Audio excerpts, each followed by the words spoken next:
My name is Peter Matheson. I have the honour of being the principal of the University of Edinburgh, and it's a particular pleasure to be welcoming people to coming to the university, because I haven't been doing very much of that for the last 18 months or so. This is actually the first public lecture that I've hosted for 18 months, whereas before that it was quite an important part of my duties. So anyway, I'm very grateful to those of you that are from some other part of the university or from outside the university for being here, and I'm particularly grateful to our speaker and Luann for being here, and I'll say a bit more about our speaker very briefly in a second. But if you're here, it's because you understand the significance of the Gifford Lecture Series. We are very proud to host these series of lectures here, and you'll know there are parallel series in other universities around the place, and they are a series of lectures that I think are unique in some ways in that they're taken very seriously by the people that are invited to speak. They're regarded as a prestigious and an important contribution to dialogue on a particular set of subjects.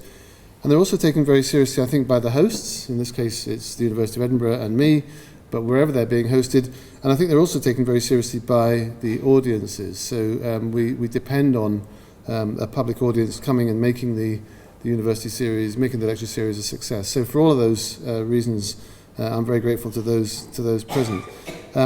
This evening's lecturer is Professor David Hempton. Some of you will have already heard some of the earlier lectures in the series, and you'll have heard him introduced, and I don't propose to repeat the introduction, but David is a senior professor and dean of the University of Harvard Divinity School, and Luann is with him, has the distinction of being a University of Edinburgh alumna. So to both of you, welcome back to these shores. I know other universities are available, and David graduated from another university not very far north of here. But anyway, you're both very welcome back to the UK, and I was just briefly hearing at the beginning there that this is the first major international trip that you've made in a period of time as well. So we're very grateful that Edinburgh is the first of your destinations to be able to receive you post-pandemic, as it were, or peri-pandemic, whichever way you want to use the terminology. So the theme of the lectures, as you all know, is Networks, Nodes and Nuclei in the History of Christianity, circa 1500 to 2020. And this evening's lecture is the fourth of the 6 lectures and is entitled The Protestant International, Pietism, Premillennialism and Pentecostalism. Gosh, I'm pleased with myself for getting those out. But thank you very much for coming, and thank you to David for delivering the lecture. Just 2 brief words of sort of housekeeping.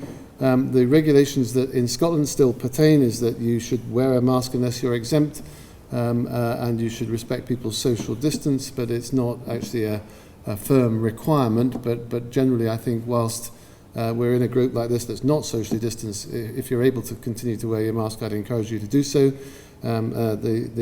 Unfortunately, this has become a bit of the way of our lives. We at the end of the lecture, there is time for questions, and when you get the opportunity to ask a question, if you would wait for the microphone, because we are recording it, so we want the soundtrack to be audible to all. And if you'd identify yourself, and if you'd keep your questions brief, that would be very helpful. And the lecture, the recording of the lecture, will be available on the university's Gifford Lectures webpage and blog afterwards if you want to revisit it or tell anybody else about it. So with that, I'm going to pass over to Professor David Hempton. Welcome, David, back to the University of Edinburgh again, and thank you for giving us the 4th lecture in your series.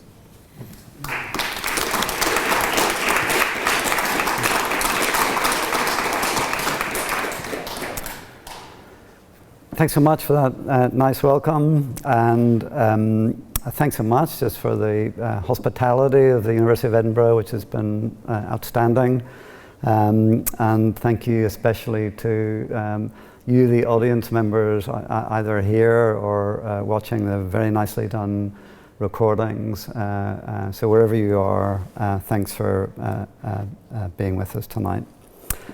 So, the aim of this lecture is to apply our general organizing principle and method, networks, nodes, and nuclei, to some of the most significant developments in the English-speaking Protestant world in the past 4 centuries, including the transition from Pietism to evangelicalism, the explosive growth of Protestant missions, the origins of premillennial dispensationalism and its contribution to the rise of fundamentalism, which has had a big impact on American culture and politics, And finally, the worldwide spread of Pentecostalism. No one quite knows how many Pentecostals there are in the world, but it's probably not too far shy of 500 million. If you add charismatic Christians into that, we're talking about a very large slice of the Christian population of the world.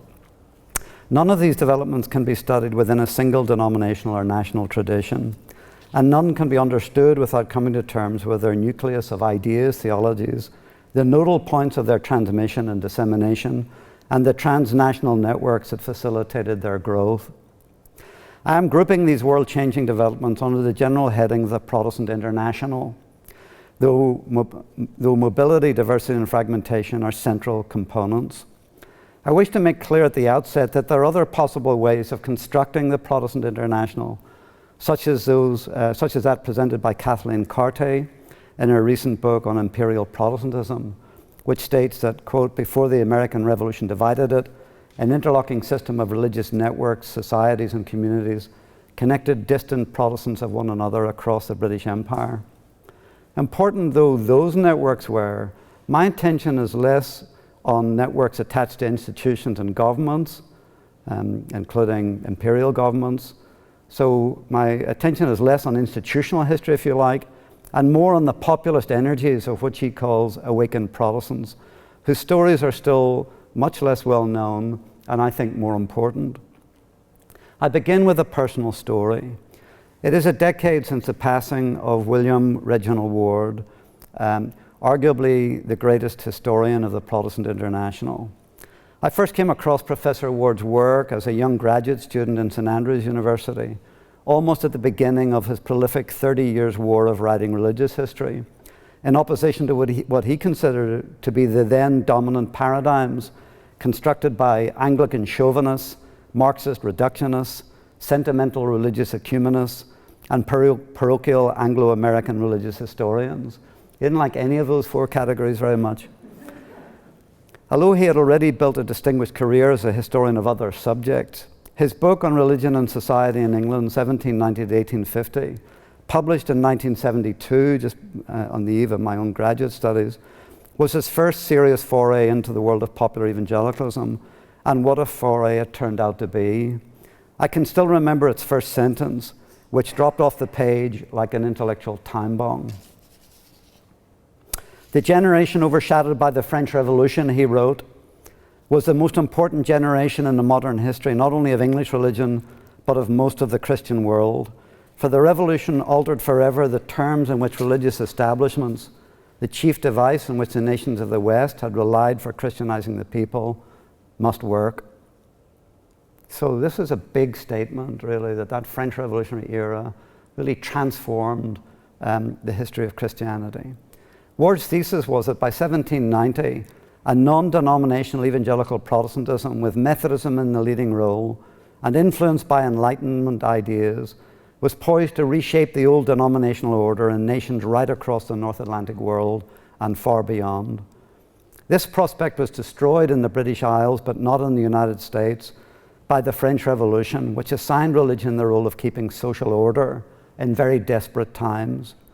In Britain, the Methodists, with Jabez Bunting at the helm, cozied up to the established order and inexorably quenched the revival, while in the United States, populist evangelicals of all stripes literally did refashion the old denominational order, the consequences of which for the new republic in the United States should not be underestimated. Ward's book was a time bomb because in his swashbuckling style, he cut the ground from under both E.P. Thompson's portrayal of Methodism as a proletarian disease and Owen Chadwick's magisterial but smugly Anglican airbrushing of English religion during the Industrial Revolution. Ward's chosen vantage point from which to look at religion in the age of revolutions was not through the intellectual elites of London, Berlin, or Paris, but rather the evangelical working-class radicals of Manchester, the first great shock city of the Industrial Revolution. Since writing that book, it's almost as if Ward placed the point of his compass in the dark satanic mills of the north of England and started to draw a series of ever-widening geographical and chronological circles that took him back in time and far beyond the shores of the British Isles. In a string of important books and equally important but less well-known articles, Ward, the self-confessed old primitive Methodist ranter, traveled in search of the roots of evangelical Protestantism, the reasons for its spectacular early successes, and in his opinion, its rather sorry condition by the end of the 19th century. He constructed a trilogy of breathtaking intellectual scope and depth, beginning with the Protestant evangelical awakening, followed by Christianity under the Ancien Regime, and completed by early evangelicalism, a global intellectual history. The main argument of this trilogy is that in Europe after Westphalia, religion was too important a matter to be left entirely to the churches. Most rulers before the late 18th century regarded religious toleration as a sign of state weakness and relied principally upon established churches to enforce conformity and keep good order. But the established churches, which had worked so hard for their place in the political sun, soon found themselves in unexpected difficulties. Some rulers coveted their wealth, while the churches themselves struggled, unsuccessfully as it happened, to find sufficient resources to cope with rapidly expanding populations. Disappointed mutual expectations resulted in clashes between religious and secular authorities, which were played out with equal bitterness in many different regions, from the disputes over patronage in Scotland to the almost relentless sniping between French kings and the papacy throughout the period. The inability of established churches to align their resources with their objectives or to eradicate popular superstition left them creaking audibly in the generation after the 7 Years' War. Creaking became groaning in the 1790s when the revolutionaries summarily dealt with the French church and the English church began to lose its affinity with national sentiment that had once been its glory. Although it took time for the various historical processes to play out, established churches everywhere, including the Celtic fringes of the British Isles, would never be the same again.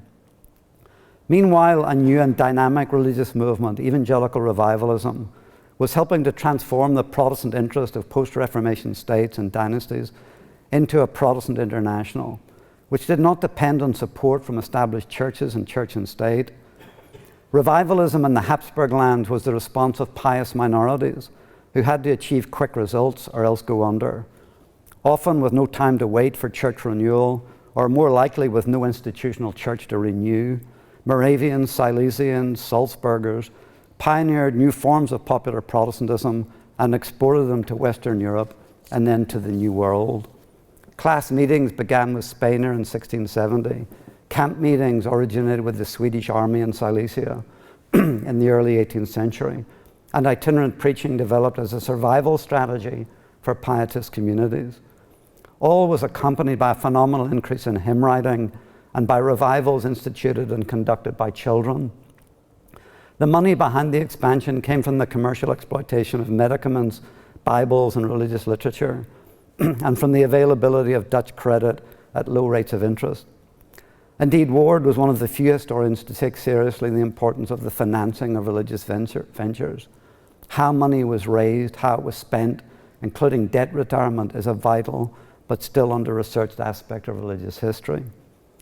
It is perhaps Ward's most important achievement to show that whereas established churches were creaking from accumulated lethargy, Protestant Christianity, at least for a few generations, exhibited astonishing new vigor by going over wholesale to unconfessional, international, societary means of action in which the laity paid for and often ran great machines which had no place in the traditional church orders. From Methodism to the great Protestant missionary societies of the 19th century, the pietism of a mobilized laity achieved remarkable feats of gospel transmission through voluntary networks across the transatlantic world and beyond. The third and last book of Ward's trilogy focused on the intellectual and cultural origins of evangelicalism and on the core of evangelical identity, or what I am calling the nucleus in our parlance, which characterized all the major strands of evangelicalism from Halle in the east to Northampton, Massachusetts in the west, and with all the many stops in between. Though often bitterly divided over belief and practice, evangelical Protestants nevertheless constructed a global fraternity around a number of important themes. These themes, the close association with mysticism, the small group religion, the deferred eschatology, the experimental approach to conversion, anti-Aristotelianism, and hostility to theological systems, and the attempt to reinforce religious vitality by setting it in the context of a vitalist understanding of nature, formed a sort of evangelical hexagon lasting until the original evangelical cohesion began to fall apart. By the end of the 19th century, a less expansive evangelicalism emerged, this time constructed around biblical inerrancy, premillennial dispensationalism, propositional systems of all kinds, and bureaucratic denominationalism. An infallible text read with wooden literalism, an instant millennium, an absence of mystery, a lack of interest in nature, priestly personality cults, and modernist soteriological systems, according to Ward, were not what the early evangelicals had in mind. What Ward has shown is that what we call evangelicalism arose out of a quite specific historical context in post-30 Years' War Europe, drew from a surprising eclectic intellectual culture, coalesced for a time around a number of important shapers or themes, which was disseminated internationally through sweeping population movements and by revivalists who knew of each other's labors and changed over time and from place to place as a result of social and intellectual pressures. So the essence of Ward's argument is that in the period between Westphalia settlement and the French Revolution, state persecution, sweeping population movements, the rise of voluntary organizations, and the pastoral and political limitations of established churches produced major changes in transnational Protestantism from the Urals in the east to the Appalachians in the west. The era of the French Revolution accelerated those changes and gave them an even wider geographical salience. A prime example was the growth of Protestant interest in converting the wider world. The period between 1790 and 1815 saw the formation of a remarkable wave of new Protestant missionary societies.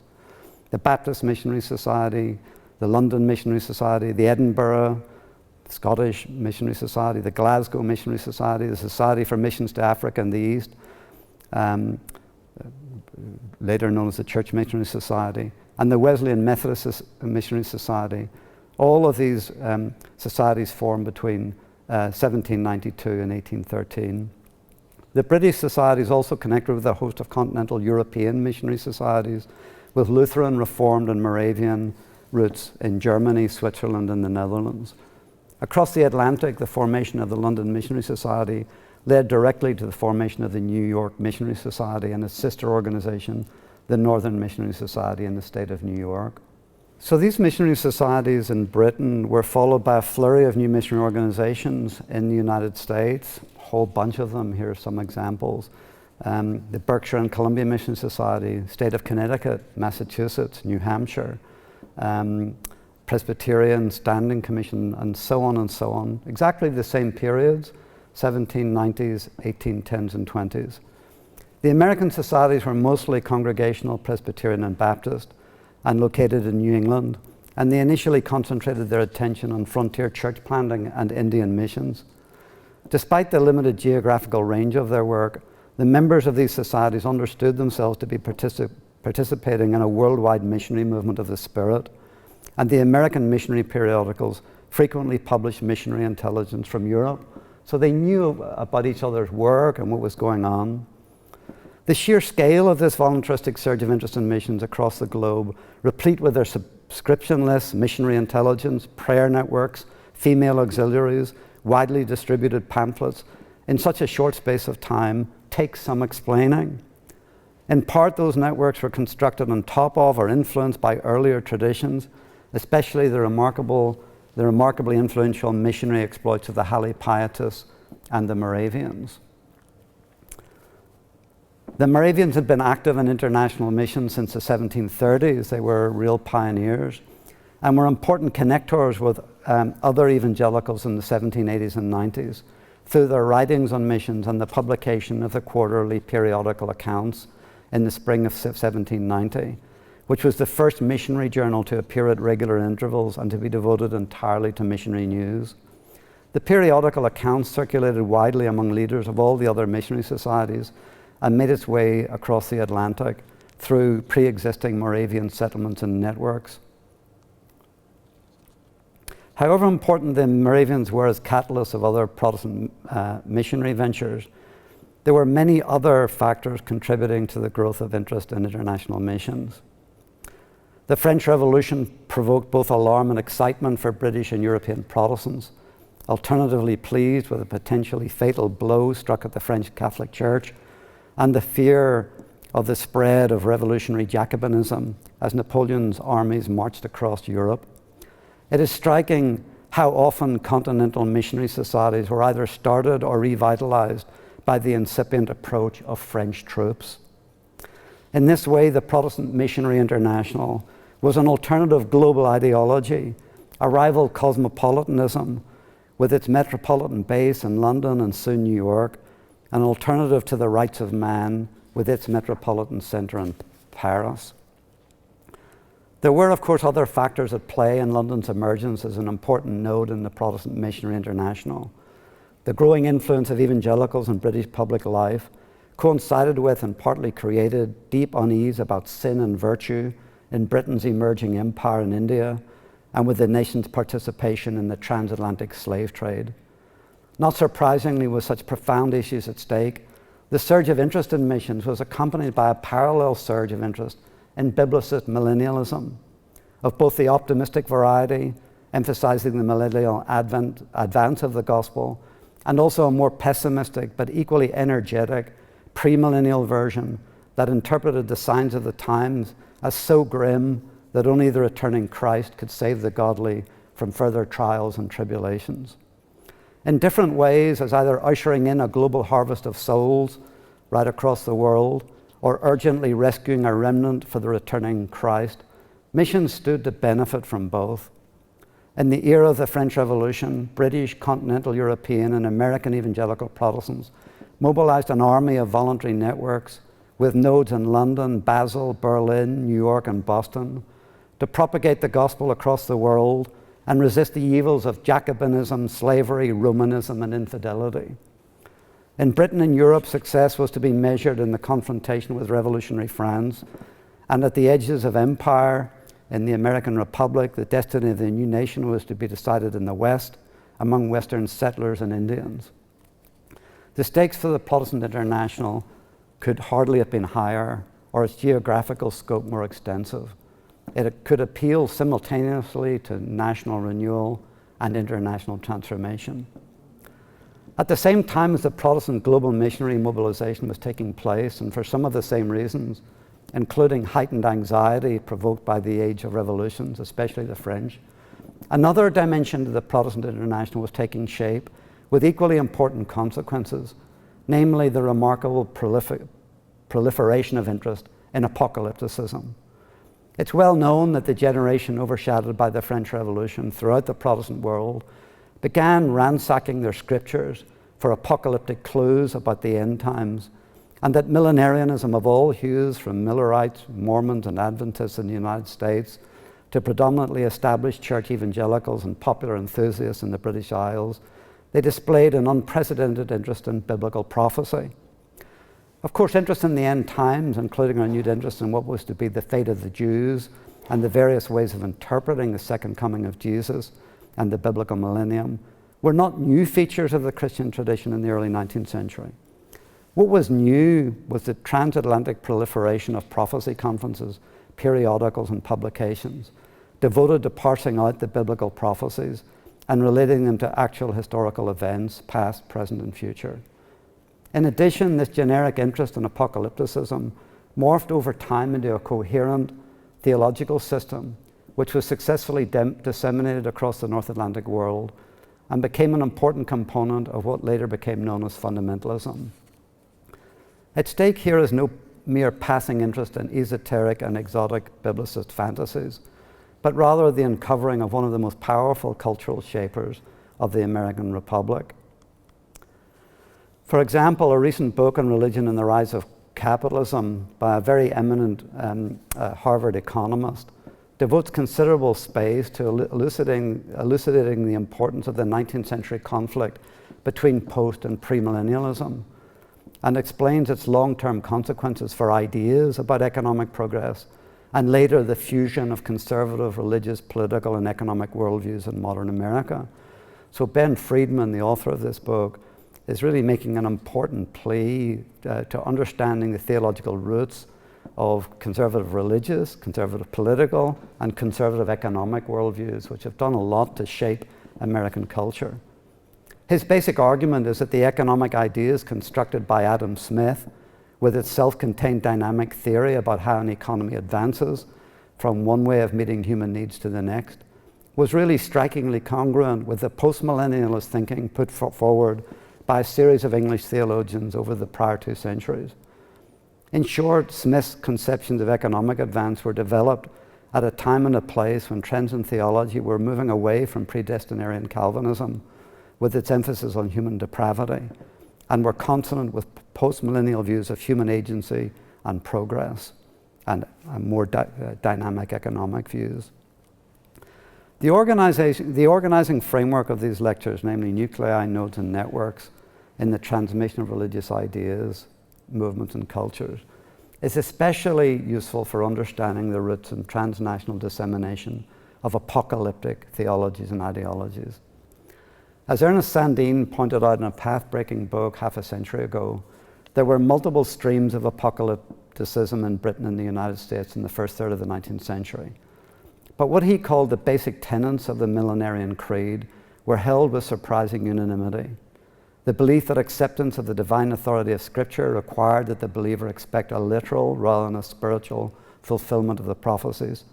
The belief that the gospel was not intended to, nor was it going to accomplish the salvation of the world, but that instead the world was growing increasingly corrupt and rushing towards the imminent judgment. The belief that Christ would literally return to this earth, the Jews would be restored to Palestine before the commencement of the millennial age. And above all this was discoverable by sincere believers from careful readings of the Scriptures. Stating what was shared, however, should not diminish the importance of what was not shared. Although there were countless variations played out in the ubiquitous millenarian publications and periodicals, there was a fundamental division between more optimistic post-millennialists and more pessimistic, though intensely energized, premillennialists, and within the latter category between historicists and futurists.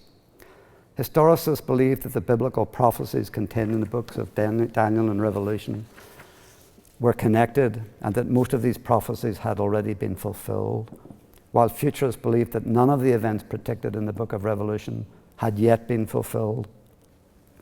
This may seem a distinction without a difference, but the difference was that many of the premillennial historicists of the 19th century, including William Miller in the United States, specialized not only in matching the biblical days and years to real historical events, but on the basis of their calculations came up with quite specific dates for the physical second coming of Jesus.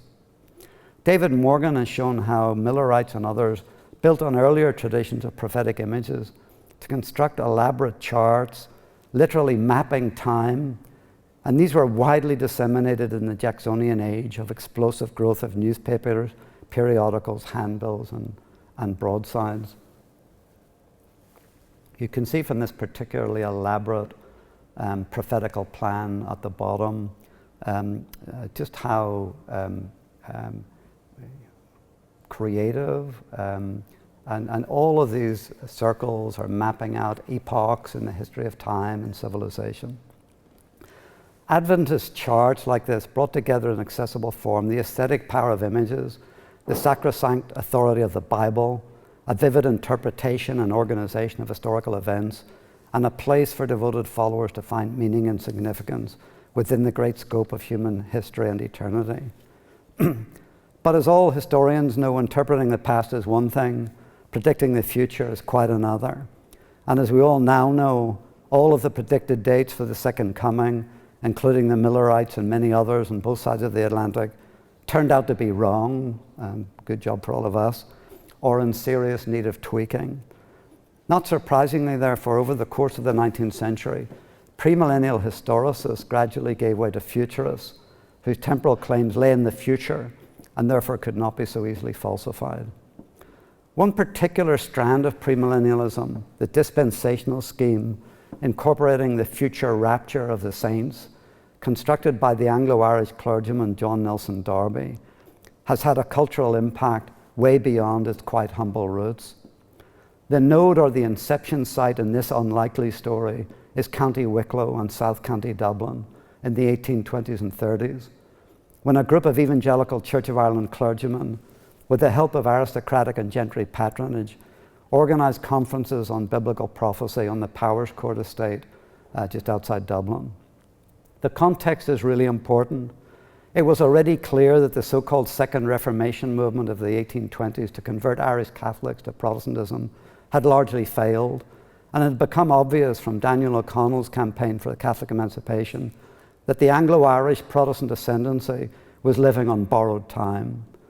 Not surprisingly, a political and clerical caste aware of its own impending defeat, but still persuaded of the truth of its Protestant religious tradition, looked to the sacred texts for guidance and direction. Apocalyptic speculation in times of stress and strain, of course, is not a new feature of the Christian tradition. What was new about Ireland in the 1830s was the emergence of a particularly forceful and energetic personality, John Nelson Darby, who constructed an imaginatively compelling history of time, past, present, and future, shaped by a literalist interpretation of the Bible. What were those ideas? According to Donald Akenson in two recent books on the Darbyite phenomenon, Discovering the End of Time and Exporting the Rapture, Darby and his coterie of Wicklow Dublin supporters brought together a rigorous re-examination of biblical prophecies with a set of historical and contemporary observations about the dismal state of the Protestant churches, and constructed a fecund constellation of ideas, beliefs, and practices that came to have a disproportionate influence on transatlantic evangelicalism. These included a revolutionary reframing of theology based on an extremely literalistic reading of big swaths of the Bible that Orthodox churches had traditionally read allegorically, a belief that Jesus would physically appear on earth, an interpretation of biblical prophecy that affirmed it to be, when read properly, a precise roadmap of how things would happen from Jesus' return deep into eternity. In that mode, Darby affirmed the secret rapture of the saints, took a literal view of the tribulation, Armageddon, and the millennium. This was both imaginatively inventive and deeply conservative, that is, rooted in ancient scriptural texts. It was a compelling story of a divine and human drama, not a theological treatise difficult to access. It was a way of ordering time from creation to the Last Judgment, a way of repivoting Christian and human history, away from the crucifixion and resurrection of Jesus to some future rapture and second advent. According to Akenson, Darby and his colleagues were attempting nothing less than a rearrangement of two of Western culture's fundamental texts, the Hebrew and Christian scriptures. Eventually, they melded together the two texts in totally new ways, so different from previous arrangements as to constitute a new Bible. If the node in this story was the coterie of radical Irish evangelicals in Southern Ireland in the 1820s and 30s, and the nucleus is the emerging dispensational premillennial scheme of human history and human destiny, then networks of transmission still await rigorous historical treatment. Though Akenson has supplied a roadmap from the life and travels of Darby himself, the peripatetic Darby, though mostly located in southern England from the later 1830s, made frequent journeys to the Protestant environs of Western Europe, mostly Switzerland, France, and Germany. Moreover, since the Darbyite construction was as much ecclesiological as it was theological, the network of exclusive brethren and brethren assemblies became delivery mechanism of the new radical ideas. Darby himself visited North America 7 times, as coincidentally did George Whitefield, comprising nearly 7 years in all. Beginning first in the Great Lakes region of Canada and the United States, he later moved on to the great Midwestern and East Coast cities. Missionary journeys were augmented by prophecy and Bible conferences, some of which were inspired by Darby, such as Guelph in Ontario, and others with more generic biblicist and millenarian origins, such as those at Mildmay in England, Northfield and Niagara in North America, and countless others. The significance of the conferences and Bible institutes are that they allowed transatlantic, almost exclusively male, evangelical networks to come together in ways that traditional denominations did not easily permit. planning committees, conference speakers, correspondence networks, editorial boards, and coherence around systems of prophetical ideas based on scriptural exegesis and cultural analysis, all sustain coteries of ministers and laymen in many different denominations and in multiple towns and cities throughout the British Isles and North America. In the US, these networks were trans-denominational, transcended social class, were not confined to specific regions, and were predominantly comprised of white males who had the resources and the know-how to travel. Influential books and the more durable periodicals kept the prophetical ideas moving along the networks. Bishop Eliot's Horae Apocalypticae, published in 1844. The Theological and Literary Journal was first published in 1848 by Horatio Bonner, or in 1848. Horatio Bonner's Quarterly Journal of Prophecy first appeared in 1849, and the Prophetic Times, a monthly periodical, began in 1863. These were among the most influential, but there were scores of others, not to mention the prophetical items in many of the specifically denominational periodicals. Most of the circulating literature on prophecy was premillennial and increasingly futurist, with ongoing controversy around Darby dispensationalism. Darby's ideas were given a massive boost by the publication of the Schofield Reference Bible in 1909, still, I believe, the best-selling Oxford University Press book of all time, which popularized and democratized the premillennial dispensational scheme in accessible form. Moving into the later 20th century, Hal Lindsey's immensely popular The Late Great Planet Earth and the Left Behind novels, which have collectively sold over 60 million copies, delivered premillennial dispensationalism into the populist bloodstream of American evangelical Protestantism, with incalculable consequences for the religious, political, and cultural history of the nation.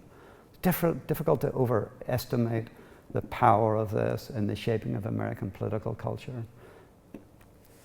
Immersing oneself in this biblical, literalist, prophetical literature, it's hard to resist the conclusion that it operated as a kind of male English-speaking book club, with the Bible as the book and the prophecies operating as clues to unlocking the secret history of time.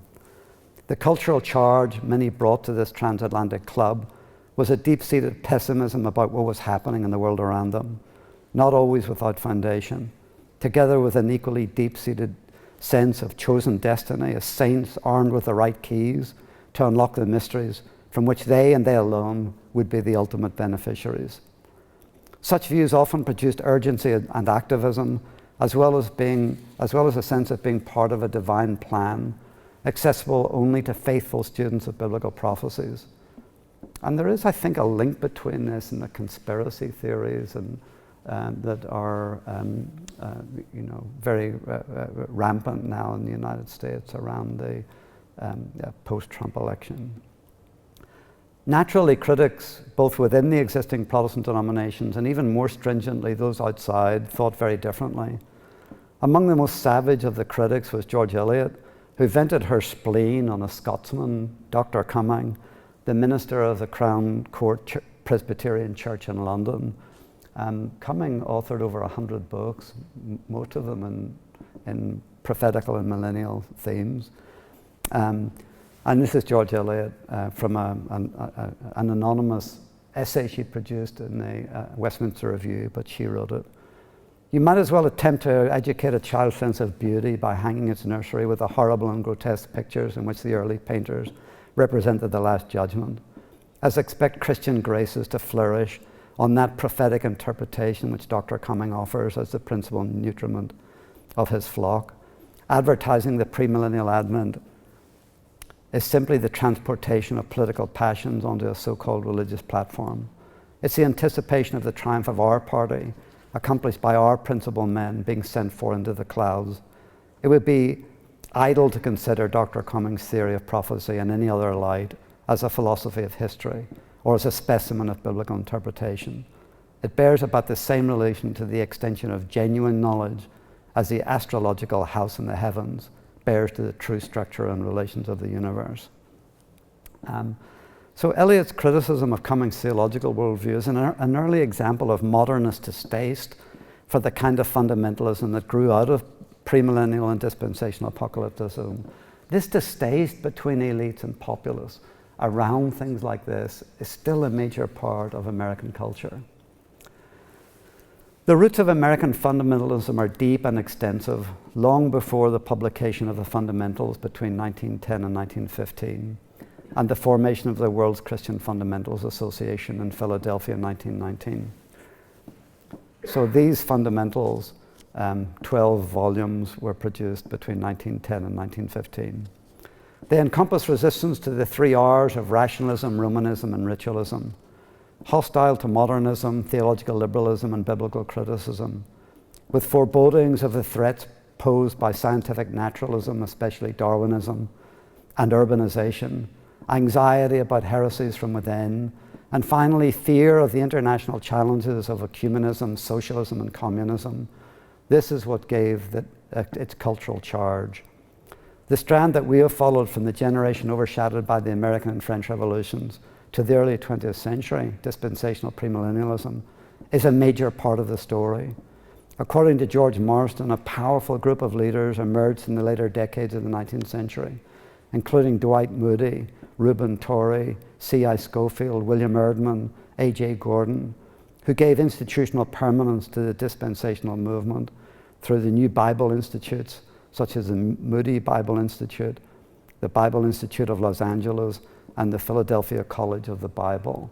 These major mega Bible institutes had a big impact also in American popular Protestantism. Marsden writes that the network of related institutes that soon sprang up became the nucleus for much of the fundamentalist movement of the 20th century. Not all fundamentalists in the 1920s and beyond were premillennial dispensationalists, but all premillennial dispensationalists were fundamentalists. And although beyond the scope of this lecture, it's hard to overstate the influence of fundamentalism on American evangelicalism, especially in the southern states after World War II, and especially after 1960. It's equally hard to understate the impact of that reformulated evangelicalism on the cultural and political history of the United States and the rise of the moral majority movement from the election of Ronald Reagan to the election of Donald Trump and to the evolution of the American Republican Party. Some of the same structural forces that were at work in producing premillennial dispensationalism and later fundamentalism were also operational in the emergence of probably the most important movement of Christianity since the Reformation, Pentecostalism. Indeed, one of the most influential contributors to the writings and conferences on prophecy in the 1820s was another Scotsman, Edward Irving, the Scottish minister of the Caledonian Chapel in London, who found himself at the center of controversy in 1831 after the apparent manifestation of the apostolic gift of tongue speaking in his church.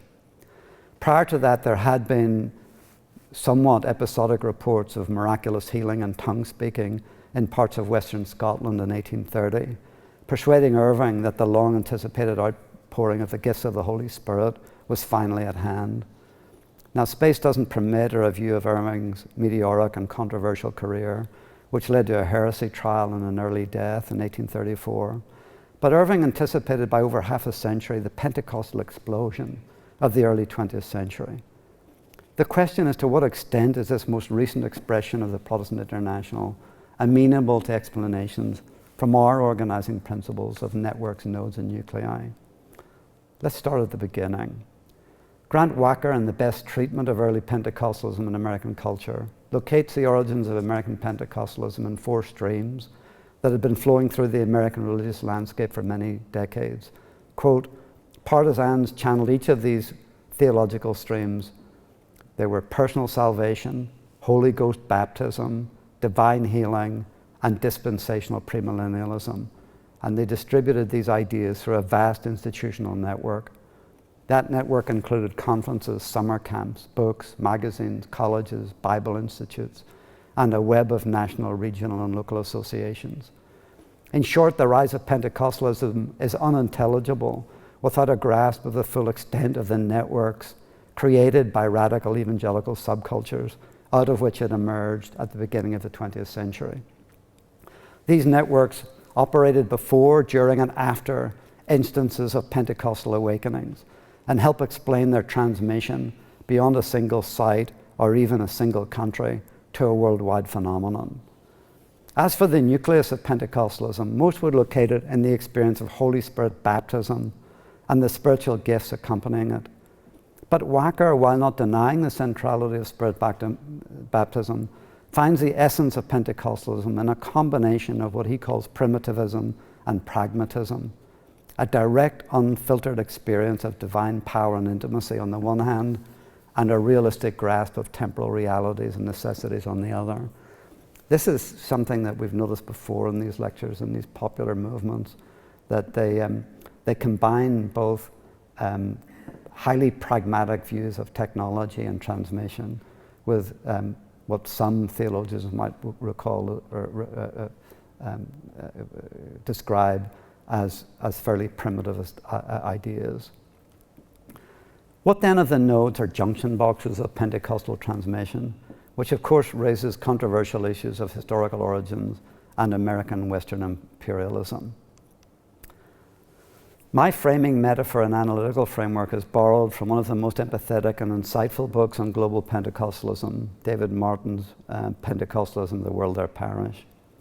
In his first chapter, and this is a really interesting phenomenon because Martin had already been the author of a general theory of secularization, which is probably the most influential theory of secularization around about the 70s, 80s, 90s. And then started to work with his spouse on Pentecostalism and began to change his mind about some aspects of what he thought were inexorable secularizing trajectories. In the first chapter of his book, entitled A Cultural Revolution, Martin traces the origins of Pentecostalism to the unsponsored mobilizations of laissez-faire lay religion, running to and fro between Britain and North America, especially between their respective unruly margins. He sees this moving from the margins all the time. In Ulster, Cornwall, Scotland, Wales, Kentucky, Kansas, Texas, and finally California. He suggests that through these trails, American experiential religion marched alongside American modernization and produced a potent variable capable of stomping alongside modernization worldwide, so not necessarily in resistance to modernization, but alongside it. It met life-threatening and feckless disorder with personal discipline and collective ecstasy. Then comes the metaphor, quote, "What happened following the explosive starburst at the end of the trail in Los Angeles in 1906, and equally following all the other parallel starbursts worldwide, was a hurling of people in every direction, carrying with them a fusion of the faith of culturally despised poor blacks with that of culturally despised poor whites." And he sees this as an interracial junction box of Hispanics, African Americans, and lower class whites. The picture is of a crescendo to a fireworks display when rockets from different sources explode in bright lights and send countless smoky streamers ending in infinite numbers of other starbursts. This image has also been employed to illustrate multiple new expressions and new locations of Pentecostalism right down through the 20th century, which cannot reasonably be attributed to a singular Big Bang theory of global Pentecostalism, but rather to a string of firecrackers, with each new bang separated from the others in time and space, and representing a diffusive center for new Pentecostal charismatic ideas or practices. Now, all metaphors have their limits, and this one is no exception. What the burgeoning literature on global Pentecostalism shows beyond dispute is that it is no longer possible to claim that the Azusa Street revival in Los Angeles in 1906 is somehow the node in the nucleus from which all subsequent Pentecostal expressions in their dazzling complexity derived. Now, what's at stake here? If you were to go and look at, let's say, the Wikipedia webpage in Pentecostalism, you will still have the Azusa Street revival as really the node and the center from which everything else moved. Now, there are lots of scholars now outside European and American Christianity who see that as a version of American imperialism and are increasingly keen to see different nodes and nuclei of Pentecostal explosion in different parts of the world, especially those parts of the world where Pentecostalism is growing with really remarkable speed. Sub-Saharan Africa, Latin America, Southeast Asia, in other words, the global south. In his helpful synthesis of scholarship and global Pentecostalism to the ends of the earth, Pentecostalism and the Transformation of World Christianity, Alan Anderson shows that although the Azusa Street revival was the most significant North American center of early Pentecostalism, it was neither the only one nor the earliest. There were various revivals in different parts of the world throughout the 19th century and in the critical first decade of the 20th century, which displayed decidedly Pentecostal characteristics, with gifts of the Spirit, like healings, tongues, prophecy, and other miraculous signs. Anderson documents many localized revivals in different parts of the world in which spiritual gifts were manifested, including those associated with the Tamil evangelist John Christian Arlopan in Tamil Nadu, and others in 19th century Russia, Armenia, and Estonia.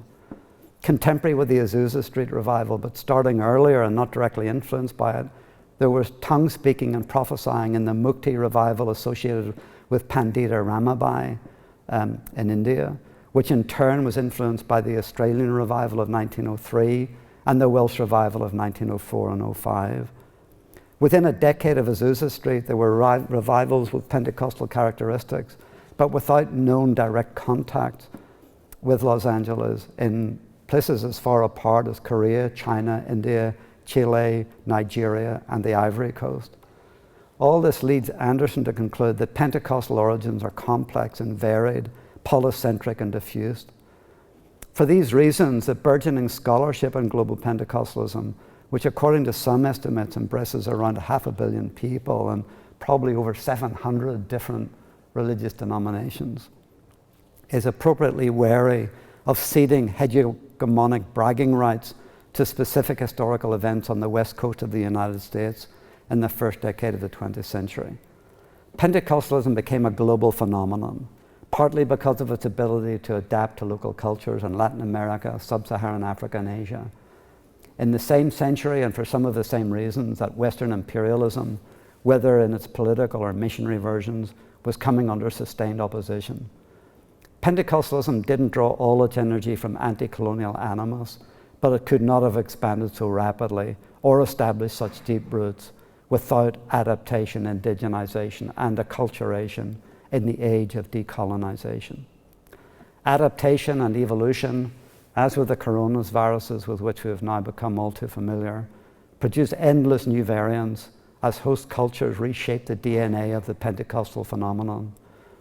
As its hugely variegated global expansion has demonstrated, Pentecostalism is eclectic, dynamic, pluralistic, and vociferous.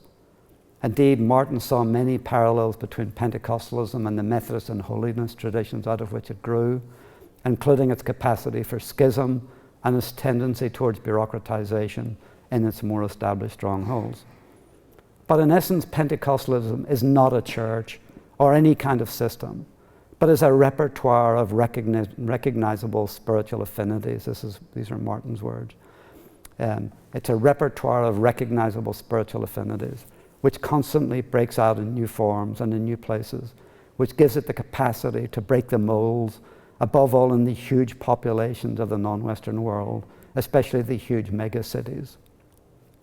The last phrase is important because Martin was convinced that classical Pentecostalism is unlikely ever to be a major power in the developed world because it represents the mobilization of a minority of people at the varied margins of that world, whereas in the developing world it represents the mobilization of large masses of the population. Now, while it's important not to overstate the importance of Azusa Street as a foundational node of the worldwide Pentecostal phenomenon, for all of the reasons already alluded to, and it would suit my argument if it was, but honesty is honesty. It is also unwise, however, to understate the influence of Azusa Street. The various links in the chain of transmission of ideas connecting spirit baptism and tongue speaking, arguably the foundational nucleus of Pentecostalism, as conceived by these two men, Charles Fox Parham, and their application by the African-American preacher William Seymour at Azusa Street, are relatively well known. But the chain would not exist without the populist evangelical networks forged by Methodist, holiness, and healing preachers, Bible schools, missionary training institutes, premillennial pundits, female leaders, some of whom have left traces while others have not. Moreover, Azusa Street was important for its melding of religious influences from African Americans, Native Americans, lower class whites, and Latino migrants. It became the most prominent center of American classical Pentecostalism, partly because of its multiracial identity, and partly because of the influence of Seymour's periodical, The Apostolic Faith, which achieved an international circulation of over 50,000 people at its peak in 1908. Azusa Street also attracted large numbers of religious sightseers of varying degrees of influence and prolifically sent out missionaries to over 25 countries in only 2 years. You can draw these diagrams, these network diagrams from Azusa Street to so many origin stories. Azusa Street and the other Los Angeles satellites associated with it were not the only places on the North American continent where the Spirit touched down in the first decade of the 20th century. There were other important early centers in New York, Chicago, and Toronto. Nor should it be regarded as causative or normative for Pentecostalism's global spread, but its role as a multiracial epicenter of the manifestation of spiritual gifts to quite humble people became important, even as a foundation myth for Pentecostalism's multifaceted global expansion. And that foundation myth, I think, is still important. Nevertheless, Azusa was the premier fountain for sending out missionaries who circled the globe surprisingly quickly. One of the reasons for this expansionist energy was the notion, almost unique to Azusa, that sometimes glossolalia was claimed to be xenolalia. In other words, tongue speaking could be translatable into any language anywhere. And therefore, why spend months studying language at the University of Edinburgh if it can just come directly to you? And there's not a lot of, to my knowledge, there are not a lot of verifiable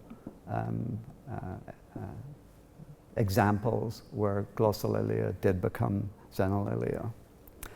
One aspect of Pentecostalism which it shares with some earlier features of the Protestant International is the importance of women as organizers, funders, and sustainers of family values and domestic disciplines against potential male flirtations with the sins of the flesh, sex, and alcohol.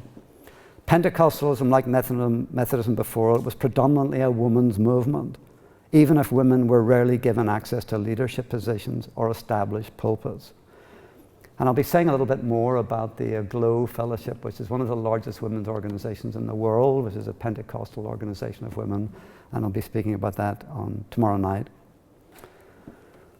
Following the early women leaders of Pentecostalism tells one a great deal about the formal and informal networks of where the movement came from and how it developed. Of the 12 apostles who acted as a committee to license missionaries coming out of the Azusa Street revival, 7 were women and 2 were black. And women were often the pioneer missionaries in different parts of the world. Some of the biographies of preeminent women like Pandita Ramabai, founder of the Mukti mission in India, are well known. But the life story of her close associate, Minnie Abrams, is yet more revealing of the networks. A classic example of the trajectory from the women's missionary movement through holiness to Pentecostalism, Abrams was born in Wisconsin, attended the Methodist-related Chicago Training School for Home and Foreign Missions. Abrams went to India as a missionary of the Methodist Episcopal Church in 1887 and left that position a decade later to work with the Mukti mission in Karawan. As awareness spread of the 1904 Welsh revival among mission statements, a Pentecostal revival began at the Mukti mission in the summer of 1905, the year before the Azusa Street revival. Abrams brought together her holiness, spirituality, missionary experience, and spirit baptism in her book called The Baptism of the Holy Ghost, which through primarily female networks became an important shaper of Pentecostal mission theory, directly influencing the rise of Pentecostalism in Chile and other Pentecostal missions in China and Liberia. Unfortunately, as with an earlier generation of female preachers within Methodism, once Pentecostalism was organized into denominations, formal leadership passed over to men. But in its pioneer phase, Pentecostalism afforded new opportunities for women in leadership, partly because of its emphasis on the power of the Spirit, which gave women a biblical rationale for cross-cultural evangelism and leadership, even in periods of time when the forces of fundamentalism and routinization tried to restrict the role of women. I'm arguing that Minnie Abrams has a traceable life because of the institutions she went through and because of the book she wrote. But there are dozens and hundreds and thousands of women who traverse these networks, not as famous as Minnie Abrams. In conclusion then, what do we learn about the Protestant International through its networks, nodes, and nuclei? The first and most important is the centrality of the Bible and the divergent exegeses and novel theological constructions that came from reading it as a direct revelation of divine intentions for all humans. From the Reformation Anabaptists through the dispensational premillennialists to the Pentecostal enthusiasts, the Bible was the window into the primitive church, the sword for resisting Christendom's elites, and the key to unlocking the secrets of time and eternity. Second is the importance of transnational and transdenominational networks that do not easily give up their secrets unless embedded in institutions, publications, and correspondence. Yet these networks existed both formally and informally. Third is the impact of ubiquitous, mostly lay-led voluntary societies and organizations, and the influence of print culture in its manifold iterations, periodicals, tracts, pamphlets, and books. In the 20th century, print culture was to some extent overtaken by radio and TV as the most significant bearers of the communication channels of popular Protestant transmission, and they are now being overtaken by social media and the digital revolution. Popular Protestantism has been remarkably innovative in using technology. Fourth is the reality that many of the most influential shapers of Protestantism over the past half a millennium started as critiques of the worldliness and pastoral mediocrity of established churches and denominations, as insufficiently pure, zealous, or attentive to primitive Christianity. These are revival movements.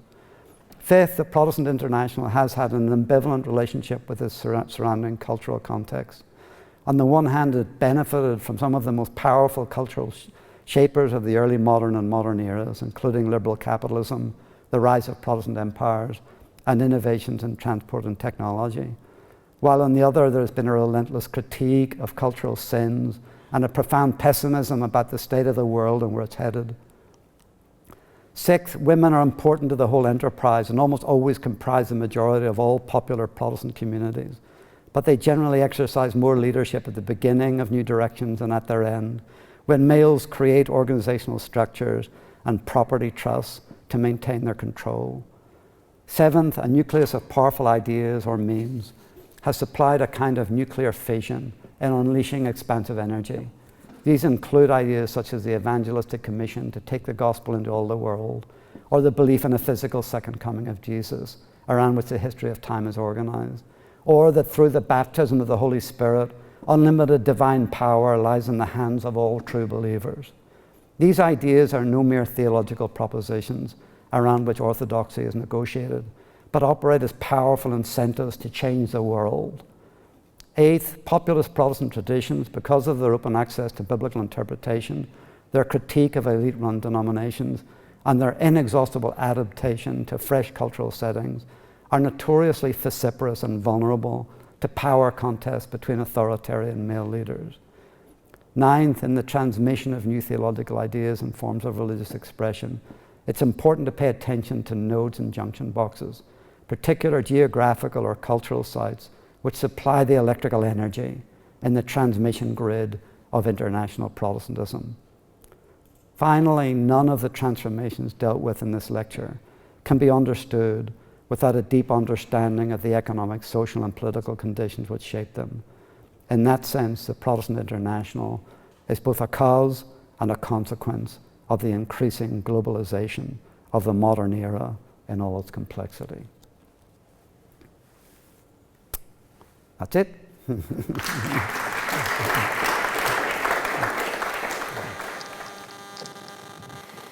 Thank you, Professor Hempton, for a magisterial account of the scene that you give us of the Protestant International. You used the word nature occurred once, right at the beginning, on the hexagon, the Ward's hexagon, and basically you said this notion of nature, vitalist approach to nature, disappeared. It seems to me, after this lecture, that the whole thing you've described, when it's looked at from a contemporary standpoint, is a 250-year catastrophe in terms of environmental and ecological degradation. And as it were, in terms of the remit of Lord Gifford, is this anything more than something, a profound theology of anti-nature? Yeah, what a great question. And yeah, I'd say a couple of things. One is that, the very conventional theological definitions of evangelicalism never mention nature. They're a set of theological propositions. Ward did come across through his researches in predominantly German and Central European Pietism this notion of a vitalist concept of nature, that somehow the divine was not just recognizable through the natural world, but somehow divine energy propelled the natural world in all its activities, so that there's something vital going on. That did get exercised a little bit, or considerably, frankly, from the... but evangelicals, I had a doctoral student, Brett Granger, who just did a very fine PhD on evangelicals and nature and natural spaces, really arguing that evangelicals paid more attention to nature and nature spaces throughout their history than historians have ever paid attention to. So what you might be describing is not only a theological disease, it may be a historiographical disease as well. And that it's time, I think, when that can be put back together again. That's a great question.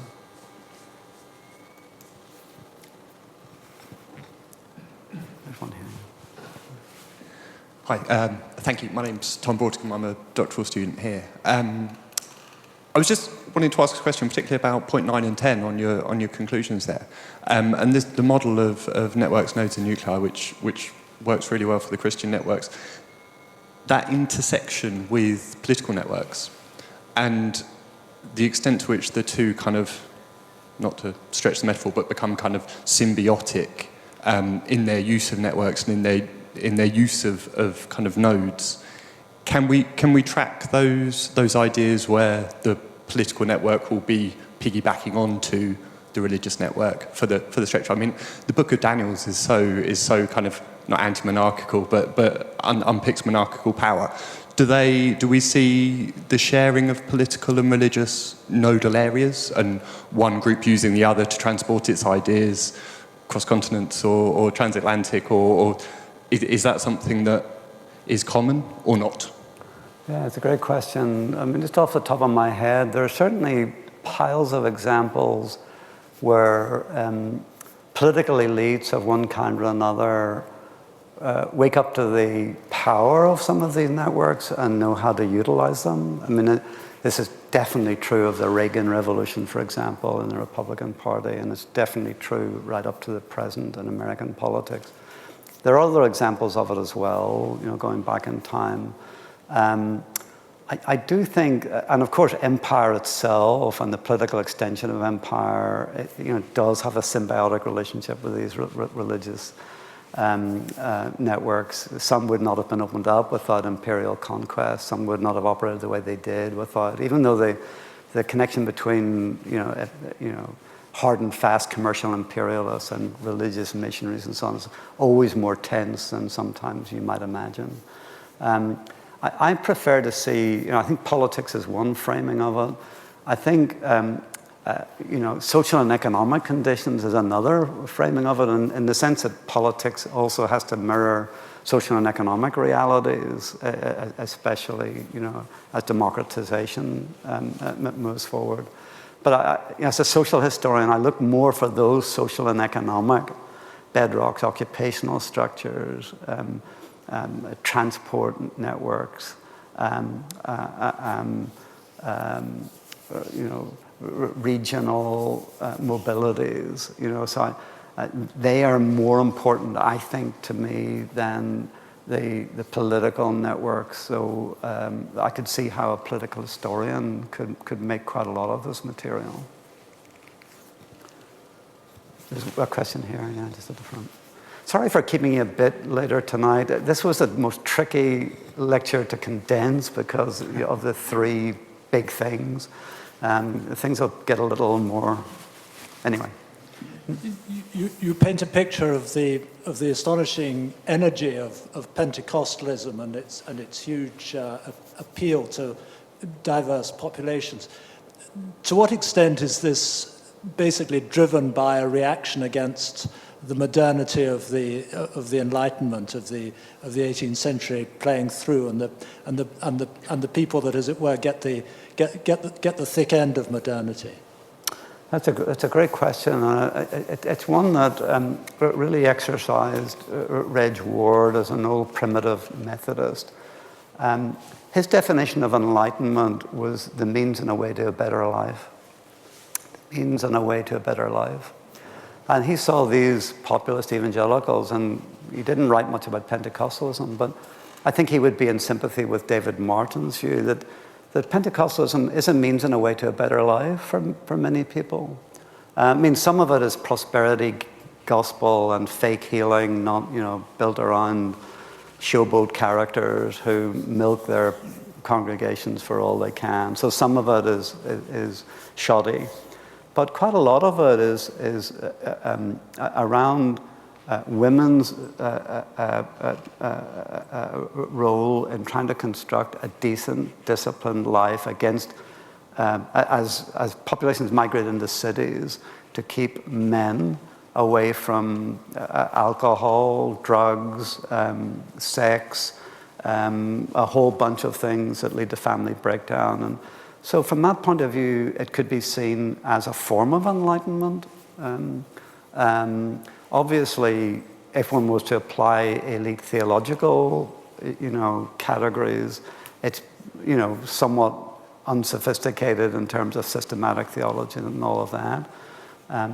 And the two things that really hold Pentecostalism together are interesting to me. One is the kind of faith healing. So it's that power over the worst things of life.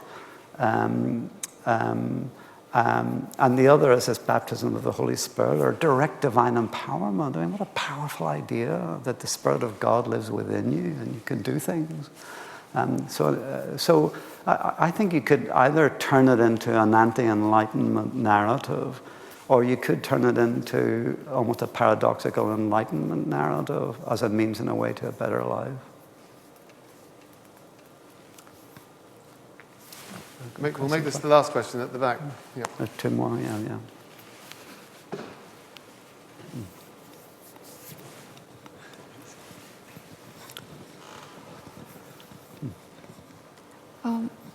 Thank you for the amazing lecture.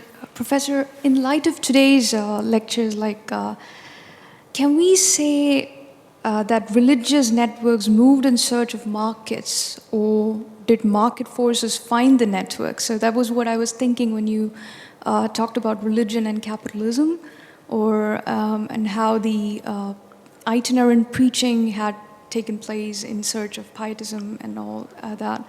So that was one thing. So to what extent can we measure the relevance of market influence in evangelism today or in the contemporary causes? Yeah, they're tough questions in a way. They're good questions.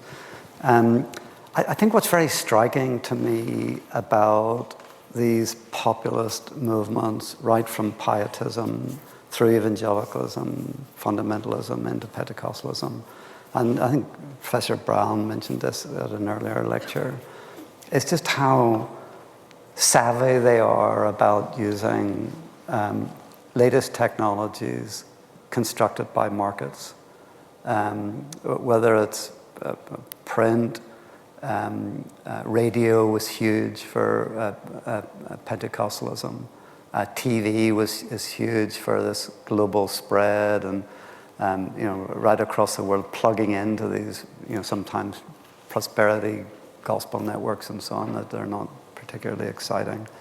And then right up to the present, where the social media, if you look at how some of these big Pentecostal churches in sub-Saharan Africa are mobilizing technology in their global spread back out from centers, like Nigeria. Or the whole, I mentioned this, music recording industry and popular praise music and the markets that come with that, that literature that's being disseminated and the songs and the copyrights and the money that's being generated. Like, these are big things, so there is a real connection between the market and these populist Protestant things. I've forgotten the second part of your question, but... No, it was just the same. It's kind of like, could we measure it today? Like, in the sense that I was thinking that it stabilizes and destabilizes state institutions. Like, or how do we bring a equilibrium where markets don't influence much? Or how do we do that? Like, yeah, well, I suppose as a slightly pessimistic economic historian, I do think that markets influence a very great deal of how the modern world works, and is likely to do so for a very long time. And so I think that's just, Adam Smith changed the landscape. I blame the Scottish Enlightenment for that one.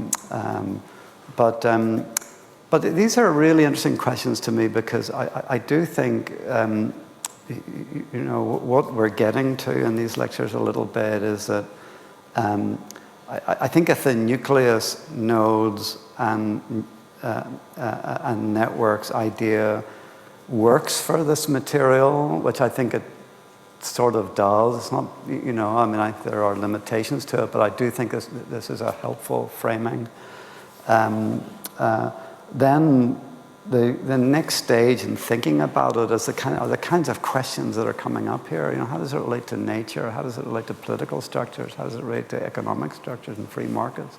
How does it relate to, to diaspora studies, which is, as you know, a big thing now, and as well. And these all add levels, and similarly, some people ask questions about music in this, or technology, or whatever. And so there's infinite ways you can draw this out.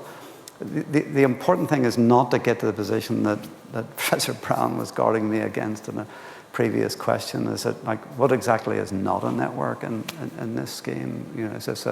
This is something I mentioned in the first lecture, that it can be a kind of, if you're not careful, overload into vacuousness, which is why I'm keen in like tonight's lecture, which is a little bit long, but it's really important, I think, to get a sense of the conferences, the print, the transmission of ideas, the pamphlets, the journals, all of those transmissions, which I think are really important. And we'll see a little bit more how this works tomorrow night. And the following one, when I look harder at digital and social media in the modern world and what that's doing to, how do we think about that in this framing? So my defense is that I've got more to say, unfortunately for you. Well, with that, let's call this evening's lecture to a halt. David, thank you very much for a great lecture and for both stimulating and then responding to a really broad range of questions from the audience. For everybody whose appetite is whet for more, please come back tomorrow at 5:30 in the same time. But until then, David, congratulations and thank you very much. Thank you.